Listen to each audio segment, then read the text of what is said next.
నర్మద అర్ధరాత్రి అయిన తర్వాత పడుకోకుండా తన రూమ్‌లో ఒక వైట్ బోర్డ్ పెట్టుకొని డీపీ ఆపరేషన్ అని పెట్టేసి ప్రేమ, ధీరజ్ అని రాసి దాని కింద ఇటువైపు వల్లి, వేదవతి అత్తయ్య అని అన్ని లింక్ అలా రాసుకుంటూ చూస్తూ ఉంటుంది.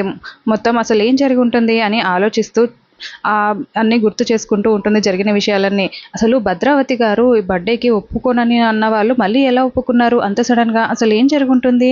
ధీరజ్‌కి, ప్రేమకి పెళ్ళైన విషయం మాకు మాత్రమే తెలుసు. వాళ్ళకెలా తెలిసింది? ఇది తెలిసే వాళ్ళు ఇదంతా నాటకాలాడారా? ముందు ప్లాన్ ప్రకారం చేశారా? అని ఆలోచిస్తూ బోర్డ్ పైన అన్ని లెక్కలు వేస్తూ ఉంటుంది. అప్పుడే సాగర్ పడుకున్నవాడు చూసేసరికి పక్కన నర్మద ఉండదు.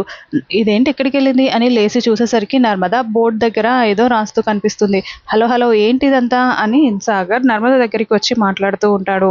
ఇది ప్రేమ, ధీరజ్ విడిపోవడానికి నాకు వేరే వాళ్ళెవరో కారణమని అనిపిస్తుంది సాగర్. నేను చెప్పేది విను అని చెప్తూ ఉంటే, అసలు ప్రేమ, ధీరజ్‌కి పెళ్ళైన విషయం మేము ఎవరికీ చెప్పలేదు. మాకు మాత్రమే తెలుసు అని నర్మద చెప్తూ ఉంటే, ఆపుతావా? చేసిందంతా మీరే. మీ వల్లే వాళ్ళిద్దరూ విడిపోయారు. వాళ్ళిద్దరిని ఎలా కలపాలో ఆలోచించకుండా దీని వెనకాల ఎవరో ఉన్నారు అని, ఎందుకు అనవసరంగా వేరే వాళ్ళ మీద నిందలు వేస్తారు అని సాగర్ నర్మదాని తిట్టి వెళ్ళి పడుకో అని చెప్పి కోపంగా పడుకొని పోయుంటాడు.